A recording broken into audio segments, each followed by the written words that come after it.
हे friend, welcome again.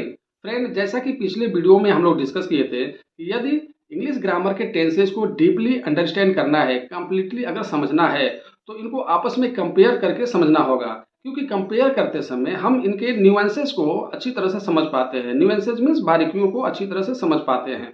तो पिछले video में हम लोगों ने प्रेजेंट, पास्ट और फ्यूचर के इंडेफिनिट टेंस को कंपेयर किया था।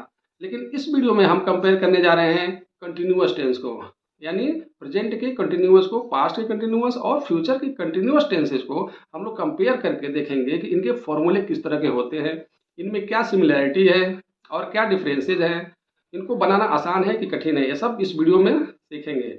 लेकिन फ्रेंड, उससे पहले मैं बता दूं कि इंग्लिश ग्रामर के जो टेंसेज है उनमें सबसे आसान कोई टेंस है तो वो कंटिन्यूअस टेंस है, चाहे वो प्रेजेंट का कंटिन्यूअस हो, पास्ट का कंटिन्यूअस हो या फ्यूचर का कंटिन्यूअस हो। चलिए, ये कैसे आसान है उसको हम स्क्रीन पे देखिए, समझते हैं। यहाँ पे इसके सबसे पहले हम इसके फॉर्मूले को देखते हैं। ठीक है, फॉर्मूला क्या होता है? Subject plus verb plus object. वही फॉर्मूला हर जगह यूज होगा, लेकिन यहाँ पे देखिए स्क्रीन पे कि सब वर्ब जो है वह दो भागों में डिवाइड हो गया है, हेल्पिंग वर्ब और मेन वर्ब। लेकिन हेल्पिंग वर्ब के बाद आप जो मेन वर्ब यूज करेंगे वह है V4, यानी वर्ब का fourth form, that is ING form. यानी किसी भी वर्ब में अगर आईएनजी ऐड कर देते हैं तो वह बन जाता है वर्ब का फोर्थ फॉर्म, जिसे हम आईएनजी फॉर्म भी बोलते हैं या कंटिन्यूअस फॉर्म भी बोलते हैं। अब आप क्लियरली देख सकते हैं कि पास्ट कंटिन्यूअस टेंस का जो फॉर्मूला है subject plus verb plus object, उसमें भी सेम वही चीज है कि हेल्पिंग वर्ब के बाद आपको वर्ब का फोर्थ फॉर्म यूज करना है।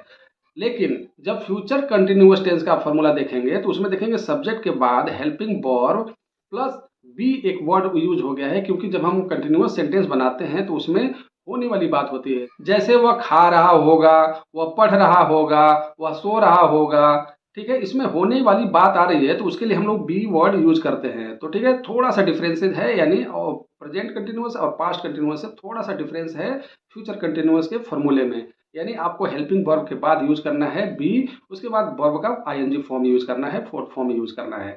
तो कितना आसान है। चलिए इसके बारीकियों को जानते हैं, इसके न्यूएंसेस को जानते हैं। सबसे पहले हम जान लेते हैं कि कोई भी हो, प्रेजेंट कंटिन्यूअस का टेंस हो या पास्ट कंटिन्यूअस या फ्यूचर कंटिन्यूअस, सब में आईएनजी फॉर्म लगेगा, सब में हेल्पिंग वर्ब लगेगा। लेकिन सबसे जरूरी है जानना कि हेल्पिंग वर्ब कौन कौन से लगेंगे।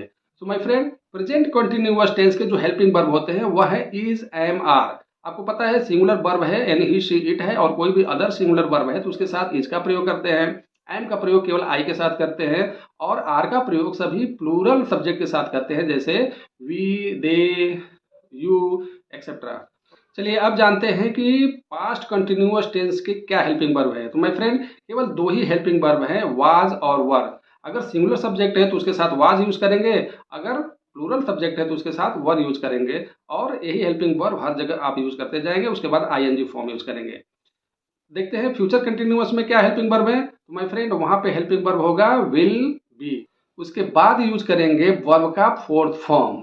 चलिए आगे बढ़ते हैं और जानते हैं कि कैसे आइडेंटिफाई करेंगे कि यह कंटिन्यूअस टेंस है या कंटिन्यूअस सेंटेंस है। So my friend, let me tell you that अगर किसी सेंटेंस से यह पता चलता है कि वर्क इन प्रोग्रेस है, यानी वर्क जो है वो ऑन गोइंग है, अभी फिनिश नहीं हुआ है, वो अभी चल रहा है यानी जारी है, तो इस तरह के सभी सेंटेंसेस को हम लोग कहते हैं कंटिन्यूअस टेंस के सेंटेंस। अगर करंट समय में कोई वर्क इन प्रोग्रेस है यानी कोई काम कंटिन्यू है, जारी है, तो उसको हम कहेंगे प्रेजेंट कंटिन्यूअस टेंस। अगर कोई पास्ट टाइम में यानी बीते हुए समय में कोई वर्क इन प्रोग्रेस था यानी ऑन गोइंग वर्क था, तो उसको हम कहेंगे पास्ट कंटिन्यूअस। लेकिन अगर फ्यूचर में कोई वर्क इन प्रोग्रेस रहने वाला है यानी कोई काम जारी रहने वाला है, तो उसको हम कहेंगे फ्यूचर कंटिन्यूअस। चलिए इसको अच्छी तरह से समझने के लिए हम एग्जाम्पल देखते हैं। पहला एग्जाम्पल है कि he is going to Delhi, मतलब वह दिल्ली जा रहा है। तो इससे पता चलता है कि वह करंट समय में दिल्ली जा रहा है और जाने की प्रक्रिया जो है ऑन गोइंग है, इसलिए यह हो गया प्रेजेंट कंटिन्यूअस टेंस का सेंटेंस। ठीक उसी तरह से अगर इसे हमें पास्ट में कन्वर्ट करना है तो सेंटेंस क्या हो जाएगा कि वह दिल्ली जा रहा था। इसका मतलब क्या हो गया? क्योंकि फॉर्मूला सबका सेम है, केवल हेल्पिंग वर्ब चेंज हो रहा है, तो हम यहाँ पे पास्ट कंटिन्यूअस टेंस का जो हेल्पिंग वर्ब है वाज वर, उसे हम यूज कर लेंगे। तो यहाँ पे ही जो है सिंगुलर सब्जेक्ट है तो उसके साथ हम वाज यूज करेंगे, तो सेंटेंस क्या हो जाएगा? He was going to Delhi. ठीक उसी तरह से अगर हम उसको फ्यूचर में बनाएं कि वह दिल्ली जा रहा होगा, इसको इंग्लिश में कैसे ट्रांसलेट करेंगे? यह हो जाएगा कि he will be going to Delhi, मतलब वह दिल्ली जा रहा होगा। केवल हमें हेल्पिंग वर्ब चेंज करना है। तो फ्रेंड, और भी एग्जांपल्स हैं, जरा देखिए। दे आर लर्निंग इंग्लिश, इसका मतलब वे इंग्लिश सीख रहे हैं, वे अंग्रेजी सीख रहे हैं। अब यहाँ पे दे जो है वह एक प्लूरल सब्जेक्ट है, इसीलिए उसके साथ हम प्लूरल हेल्पिंग वर्ब आर लगाए हुए हैं प्रेजेंट कंटिन्यूअस टेंस के लिए। तो हमारा सेंटेंस बन गया दे आर लर्निंग इंग्लिश। इसी को जब पास्ट कंटिन्यूअस टेंस में आप कन्वर्ट करेंगे तो हमें क्या करना है, सिंपली हेल्पिंग वर्ब को चेंज कर देना है। क्योंकि दे एक प्लूरल सब्जेक्ट है तो उसके साथ प्लूरल हेल्पिंग वर्ब भी लगेगा। तो आपको पता ही है पास्ट में है प्लूरल के लिए हेल्पिंग वर्ब वर लगता है, तो सेंटेंस क्या हो जाएगा, दे वर लर्निंग इंग्लिश। अगर इसको फ्यूचर में जब कन्वर्ट करेंगे तो आपको पता है कि फ्यूचर टेंस का जो हेल्पिंग वर्ब होता है वह होता है विल बी। तो यहाँ पे सिंपली हेल्पिंग वर्ब चेंज कर देंगे और सेंटेंस हो जाएगा they will be learning English. चलिए अगला एग्जांपल देखते हैं। शी इज कुकिंग फिश, मतलब वह मछली पका रही है। तो यहाँ पे क्या है, शी क्या है, एक सिंगुलर सब्जेक्ट है, उसके लिए हम सिंगुलर वर्ब लगाए हैं, इज लगाए हुए हैं। ठीक उसी तरह से जब इसको आप पास्ट में कन्वर्ट करेंगे तो वहां भी आप हेल्पिंग वर्ब सिंगुलर ही लगाएंगे, क्योंकि शी एक सिंगुलर सब्जेक्ट है। तो सेंटेंस क्या हो जाएगा, शी वाज कुकिंग फिश। और इसको जब फ्यूचर में कन्वर्ट करेंगे तो क्या हो जाएगा, she will be cooking fish. चलिए अगला सेंटेंस देखते हैं। आई एम प्लेइंग क्रिकेट, मैं क्रिकेट खेल रहा हूँ। इसमें भी वर्क इन प्रोग्रेस है, तो ये हो गया प्रेजेंट कंटिन्यूअस टेंस का सेंटेंस। जब इसको हम पास्ट में कन्वर्ट करेंगे तो सेंटेंस क्या हो जाएगा, आई वाज प्लेइंग क्रिकेट।